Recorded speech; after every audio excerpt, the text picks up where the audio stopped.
This is a download from BFM 89.9, the business station. So, we wanted to do a bit of a touch base episode for today's show as a way to talk about growth of a company. And not just growth for the sake of it, but well researched, organic, calculated growth that's done the right way. Joining us on today's show is CK Chang. He is the founder of an apparel line called Oxwhite. And if he sounds familiar, then it's because he was on our show a year ago to talk about the launch of Oxwhite and its line of high quality white work shirts for men with a specifically Asian cut to them. These shirts are made to order and have a 3-month wait period, but because of that same unique pre-order concept, each shirt is only sold for 69 ringgit. CK says it's all about minimal markups and maintaining quality and creating a loyal fan base in the process. Just to recap, CK, last year when we had you on, you had only one product, which was the white men's shirt with 3 sizes. Today, a year later, you have a whole range of products. So can you name all of them, like all of the new products that you have launched between then and now? Yes, we do. Basically, since our launch, our slim fit white shirt, we expanded into a relaxed fit for our audience, customers that have tummy. And then also plus sizes, a big request from plus size group. They are between 100 to 140 kilograms. They had a hard time of finding the right fit for the shirt and the right price. And then we also launch pants. So a formal pants and a casual pants. And subsequently, we launch the women's shirt campaign early this year. And we have a good success as well because early this year, we have almost every day, 40% of our requests come from women. They're asking, CK, where and when is our white shirt for women? They have a hard time finding a perfect white shirt for working. So we spent almost 3 months and brought in a lot of samples and also working with a designer, Andrea Key, and to come up with the women's shirts, and it's huge success as well. Was this always the plan? Like, did you know that Oxwhite would have all these products a year ago, or were you just focusing on the white shirts at the time? Yeah, you are right. At the very beginning, the whole idea is just one shirt. You can tell by the name Oxwhite, Oxford white shirt. So it's my wildest dream come true, and that we have a strong support from our community, from our customers, our raving fans, and they asking us, hey, since you can bring the best luxury product at the price everyone can afford, why not you do this? We want this, and so we came up with the next product and right product after that. When did you decide to expand though? At what point did you go, okay, I'm ready to grow. The company is doing okay. I'm ready to include more products in the catalog. I think probably 3 months after we started, and after customer received the white shirts, and we have a huge response, great response as well from our customers. They really love our shirts, and the first question they came up with is like, do you have other colors?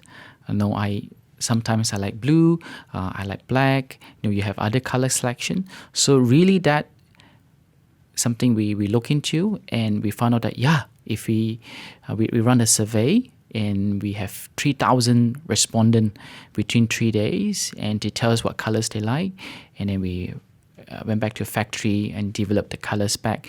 And when we launch, customer love our color shirt, then we come up with pants. And one item right after the next. Was there anything like any product that you wanted to launch in the last 1 year, but you haven't launched yet because maybe the tests were not okay, or you saw that the market was not ready yet? Something that's still waiting in your store. Yes, definitely. 2 products. One is the men's underwear. Okay, I found a factory. The sample prototype that we want to develop has not met our standards. So it has been 6 months since we developed the product. Now it's about 90% done. When you say like hasn't met your standard, what does that mean? Before we go on, the material. Okay. The look of the underwear. Okay. Because every industry, I spent 2 years to learn about shirts, and then in underwear making is another different world. So I equally have to spend the amount of time to know the material, to know the cutting, and to know the consumer pain point of men's underwear. They come in different shape and sizes. So that's the no shortcut. No shortcut because we don't have a large team that have expertise in underwear. So everybody learn from zero. So that's So it's a learning curve. is very tough. Yes. So and another product that also I would say in incubation is the women's innerwear. Yeah. In the meantime, because we want to develop this brand that we help Asians to looks good, feel good, and be confident. So we found a huge demand or huge consumer pain point that women are looking for high quality innerwear that are comfort and priced right. So that is a gap in the market. The sizing that fit for Asian and the high quality material and workmanship and also the price point that fit Asian wallets. There's a gap in the market. So I went ahead and developed and I found a factory in Taiwan that has very vast experience in developing bra and underwear. So I went there with my female team. And that is also in development stage. Slightly slower than I would expected because I cannot do a user case experience myself. So unlike the men underwear, women's, I just only can hear what people say and I can't wear it myself. So that is the delay. It's second-hand feedback. Yes, second-hand feedback. So that is also close to completion, the project. So we are working on the prototype. There are a few details that we still can improve because what we want to do is not variety of the product, but one single product that can solve a customer pain point in our target customer group. So as a company, how do you plan for that growth? Because sometimes you can grow too fast. That also is not a good thing because you bite off more than you can chew. Then you're not sure what you're doing after that. It's too rapid growth. Sometimes you can grow too slow, and no company wants to grow too slow. Yes. How do you pace your growth? Like how do you know that you're growing at the right speed at the right time? To be honest, we have a projection of our growth in terms of sales volume and customer base. We adjust accordingly to the peers that we look at demographic, the startup vertical brand like us in US and see the speed of the growth. But we pace accordingly as of now because we have limited cash flow. Yeah, because we're still a startup, we're still a self-funded company. So every development of the new product we have to work very close with factory because often or not, if you don't have a close relationship with a factory, when you place the order, you need to pay a very huge deposit upfront. But if you do have the chance to know the owners of the factory, you get more favored terms, including production of the samples. Usually, a new client like us, when we request new prototypes, new samples, we have to pay a lot of money. In our case, because all this factory was introduced to us by friends and we get to connect the owner directly, so we managed to have a very favorable terms to us, then we can pass on the savings to our customers. And of all the product we develop, very lucky that we know the factory owners. We know that they make for big brands. We know that they can come up with high quality products that can meet our customer expectation. Okay. Your shirts before they had like a 3-month waiting period because people pre-order, then it goes to the factory, the order goes to the factory, then they produce the shirts in batches, and that's how you could pass the savings on to the customer. Does it still have that wait period? Has anything changed? Do you keep stocks now? Yes, it does. For the pre-order, they still can place their orders and wait for 3 months to deliver, and they enjoy the savings. In the meantime, we have a new selection. It's called ready stocks. So someone can pay and deliver to them right away, and they pay slightly higher price. So customers can enjoy a 30% savings if they choose to have a pre-order. Okay. So they now have a choice. We started with Oxide with 100% pre-order, and with today, we have 50% that offer pre-order and 50% offer ready stocks. We would love to bring more products at ready stock, but we are limited by our capital flow, cash injection. So we develop a way that to reduce our risk as a business. So any new product that we develop, it will only come in pre-order format.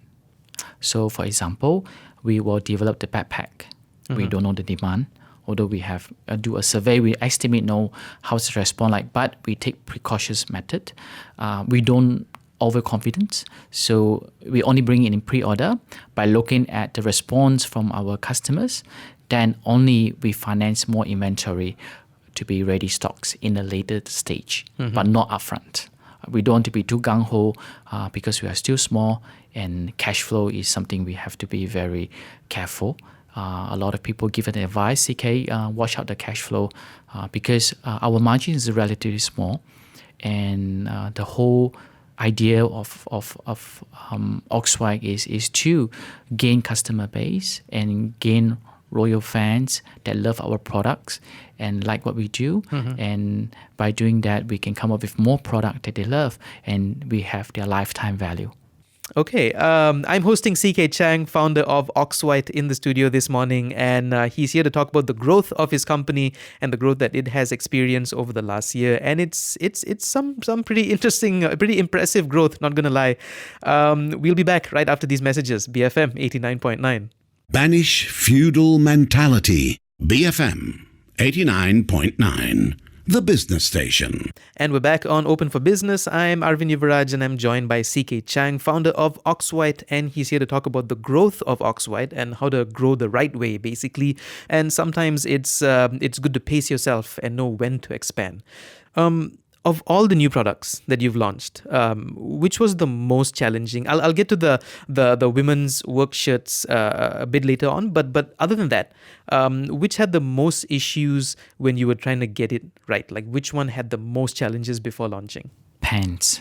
The pants? The pants. The pants got me.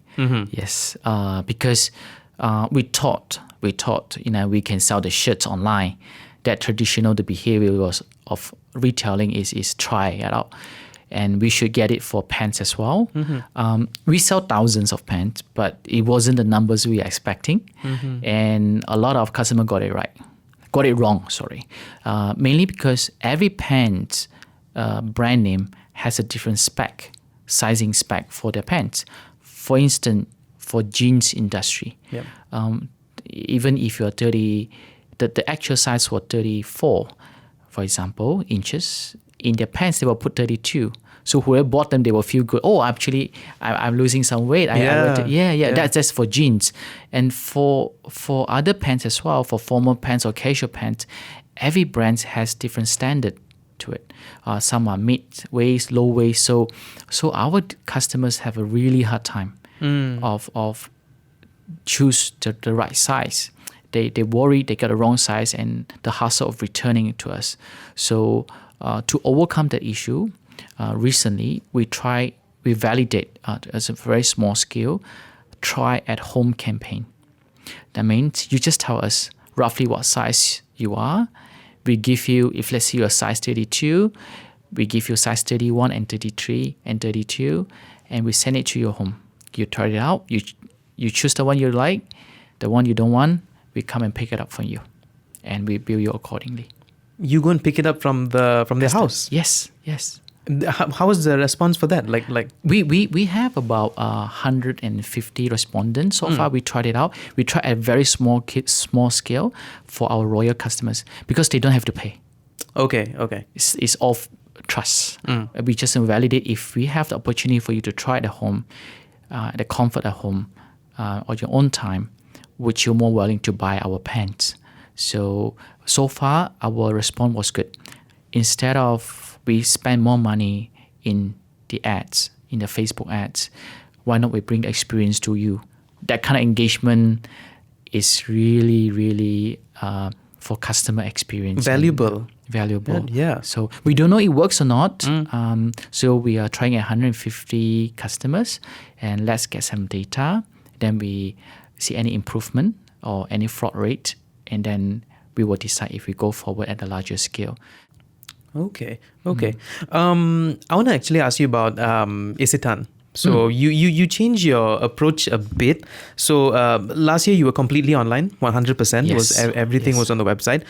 Now you have a physical store in Isitan, in Gardens Mid Valley, that branch. Why did you feel a physical store was important for Oxwhite? Well, again, that is part of our customer experience effort. A lot more customer now came to us. They are our new customers. They all come to us and ask, do you have a store I can try? And that has been a year. The answer always no. They say, I just want to try. I want to touch the material. I want to try if it's fit. We tend to know that these customers are age group 35 and above. They love our shirts, but they just want to try. They want to have a retail store experience. So we work with Isitan Gardens.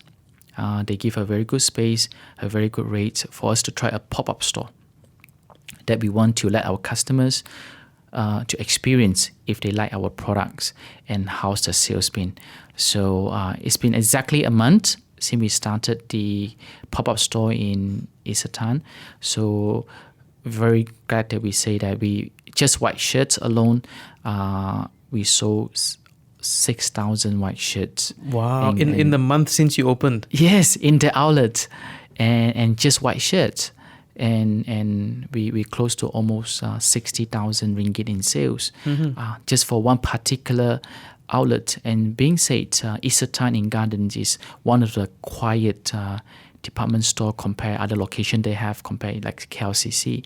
So it's proof that one thing we realize, the early batch of our customers are early adopters. They are okay to buy and try online, but they are 64% of customers, they belong to what we call early majority and late majority. These group of customers, they need to try, they need more convincing from the friend, testimony from the friend, only they go and try out something new. So, and this proven that the case. That's a middle segment of new customer group that we call early majority and late majority. They are 64% of the consumer fall into this category. Only 15% we call it early adopters. These are the people who will try anything new, they will try. So we capture the first 15%, I believe. And it's only now we go after the larger group that is the early majority and late majority, and we knew it. You're mentioning some numbers just now. So you said 6,000 shirts, and then you mentioned how much in sales? 60,000. 60,000 in sales. Because we sell at 99 ringgit per piece. Yeah. What is your revenue like last year? Like within a year of operations, what kind of numbers did you see? Okay, we are very lucky to the first year. We just ended the first year in June 30th, 2019. So we closed 3.85 million sales. A sweet number. That's beautiful. Our initial target is just 1 million. Oh. Yes. You tripled it. Yes, because for online, from 0 to 1 million is the hardest. Yeah. No, 0 to 100,000 is the hardest. Yeah. And to million is miracle. Especially for latecomer like us in e-commerce that has no prior experience, either in online and apparel industry. So we did 3.85 million in the first year, and we delivered 60,000 items. Shirts alone is 50,000 shirts. That is mind-blowing. And our manufacturer in Indonesia, they are very happy for us, because now almost every month we have a container coming in. Yes, everybody happy. Everybody, yeah. We need more money to buy inventory. Yeah. That's why we have proved the case. If we serve our customer right and bring value to the product and listen to them, that is always a business, even in the tough economy like this. Yeah. So you predicted you were going for 1 million. You achieved 3.85, close to 4. Yes. What numbers are you looking at this year? The next 12 months, we are looking at 12 million by producing more products because we already have 21,000 customers who choose to believe us and love our missions. And we have retention rate close to 40%. Which is high. Very high. So with that retention rate, we believe by introducing more product that they love, we can hit the sales of 12 millions if we have the right product. By having the right product, of course, we have to have the right cash flow or the right talent behind to make the product and develop the product. So this year, we hire more talent that we don't have before. For example, in terms of product manager that has experience of proper way of developing a product in a new category. So because every category, the learning curve is tough. Yep. So I make sure I cut down the learning curve by have the right people that have the right mindset and can share our right value. Then they join our team. You mentioned your factories just now, so I want to talk about that for a bit. You choose your factories very specifically. You have like a certain like criteria, when choosing your factories. So how do you choose them? Like, what are you looking for? Okay, let me tell you this. I don't go to a trade fair to look for factory. A lot of people go to trade fair to look for potential factory. For me, no. I go for personal introduction.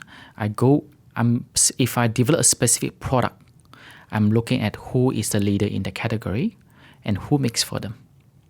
And I go to the factory. Okay. So, for example, for undergarment, underwear, men's underwear, who is the leader? Right? So if that's the leader of the brand, they make high quality, I only choose that factory that makes for them. I don't go to any factory who makes underwear. So I'm very specific. So for example, when we look for backpack, I don't look for any factory that make a backpack. I look the factory that make for backpack for very specific brand who is dominant in the marketplace for the premium market, and I source that who makes for them. So once I source it and I knew how well the product they made and what kind of manufacturing expertise they have. So that is a leverage on someone else's expertise and workmanship assurance that we can bring that quality as we promise to our customers. No trade fair. A lot of people think we go to trade fair, right? Exchange business card. For us, it wasn't the best way because that could be potentially they are not the manufacturer. They are only the agents for the manufacturer. And there's no way you assure that because our business model, we are direct to consumers and we take customer money first. So a lot of trust are based on us, put on us. So we have to deliver not only the product quality, but also can deliver the product on time as you promised. Okay, we will be back with more from CK Chang, founder of Oxwhite, after these messages. BFM 89.9. Be free, Malaysians. BFM 89.9, the business station. It's open for business on BFM 89.9, and the stuff we are talking about this morning include the growth of a company, expanding your catalog, and doing the right research to really understand what your demographic needs before trying to serve them with new products. And joining us today is the founder of Oxwhite, CK Chang, to talk about the nitty-gritty of all these topics. So, CK, let's talk about Oxwhite's work shirts for women. So, you were focusing on menswear for about a year, and recently you decided to launch work shirts for women as well. Tell us about that decision. Like you didn't want to launch a women's line before or earlier because you wanted to understand the market better, right? Why was that? You didn't have enough research, or was it a difficult market to get into? There's simply no research and no customer or my own experience user case. So I wasn't aware that they need a white shirt too, because when I develop, I use my own user experience that I'm looking for a good quality workwear for myself. Yeah. I never thought of women. I thought they are well served in the marketplace until we have a good success launch and we start getting feedback from our customers ladies customers. Then I realized they have a big problem. They are asking us, when is our woman shirt? We need one too. At least you come up with something simple. That's when I put a serious thought, and that's how I partner with a fashion stylist. Her name is Andrea Key. Yep. She has experience in terms of what style works best for Asian women. And so we together and shop around and buy online from overseas, look at hundreds over prototype. And the product development is long and is very costly. It took us more than 3.5 months to actually work the right fit for Asian women, because a lot of white shirts out there, they are not stretch. Oh, I thought that the market don't have stretch. We don't have it. We don't need to have it. But until we make the prototype and we let our customer try them, and they say, wow, CK, it would be lovely if we have stretch component into the shirt. Then we went back to the factory and spent another 1 or 2 months to develop with the stretch material. You were saying that you got a lot of feedback from your customers who are women, maybe people who work with you who are women, who said that they have problems with the line of shirts that are in the market now. What was those problems? Oh, they cannot find the high quality white shirts that have the right sleeve length, shirt length, and also the bust area, because the buttons always popping up. There's a gap. There's a gap. So we address this problem. And from Taobao to the marketplace, you can find thousands of white shirts, but very few that can make the mark of high quality. Yeah, And for that price? For that price. So the very first component when we work on this woman white shirt is the material. We spend a lot of time source for good quality material. It's slightly different from the men. As I said, that lastly, they want it stretch. And also the detailing. Because Andrea, she's not a designer. She's not a fashion designer. She's only a stylist. So she's like me. We can tell from a customer's user pain point. But we can't go and drawing board and design something that can change it. So a lot of time spent on making adjustment and to the fit that we want. Our material are made from yarn, from raw material, so they special make for us. And after they make the sample fabric and we test it out, we have to send to factory in Bandung to make into a shirt. And that takes about 2 weeks as well and ship to us. And that is a long process. And There's so much waiting. So much waiting. You can't do anything about it. Yeah. And you just have to wait until you get it right. Only you can launch it. So yeah, for women shirts, we really, for samples alone, we spend almost 15,000 ringgit just to buy women shirt samples. Yes. We are so serious and we just want to get it right. We want to look in every possible options that we can find, take the good parts of other brands and make it into ours. You wanted to make yours unique and to solve the specific pain points that they were going through. Yes. But looking forward, women is a tough market to serve. They're looking for variety. They're looking for style. So for women's shirts alone in the future, because my 3 co-founders, including myself, are men. So we love to have someone to have experience in that field, can lead us how we can make a very affordable, elegant, comfortable, high quality workwear for women. That's something we look into, but we have not found the right talent yet. So we are not going that road until we found the right talent that can help us develop that range. Let's talk about marketing for a bit, because Oxwhite, you seem to know exactly how to market to different demographics. You're expecting 100,000 shares or pre-orders for the women's work shirt, and you're doing something big. You're doing something different. You're doing like a big giveaway when you hit that number, right? Yes. So that campaign, we basically, if customers share our post and they tag 3 of their friends, they will get the chance, 1 out of 10, to win the 10,000 free shirts that they're entitled. So we want to get the women out there to realize that we launched the white shirts. And that campaign, we got about 2,000 shares on the Facebook post. And Of that, we sent out about 2,000 shirts, yes, as promised. Okay. We didn't manage to send out 10,000 shirts because one thing that we did not validate good enough is our customers are working professionals. They would not just simply share something just for the sake of one free shirt. Yeah. Yes, it's a very different consumer experience. So we learned it hard way. They're not just gonna spam their friends and all. Yes. So when so this is a lesson learned. Something free is good, but not always all the case. People, you have to look at your target audience. So and happen our target audience is working professional women. So since then, any subsequent launch, we will not use that way already. Okay. Yes. CK, just one more question before I let you go. What kinds of challenges are you facing now with the company, as you know, with Oxwhite as a company, and how do you want to address them? How do you want to fix them moving forward? I would say the biggest challenge first is the mindset. Yes. Mindset change. As a small startup, starting from one staff to today, we have 11 staff and 4 interns.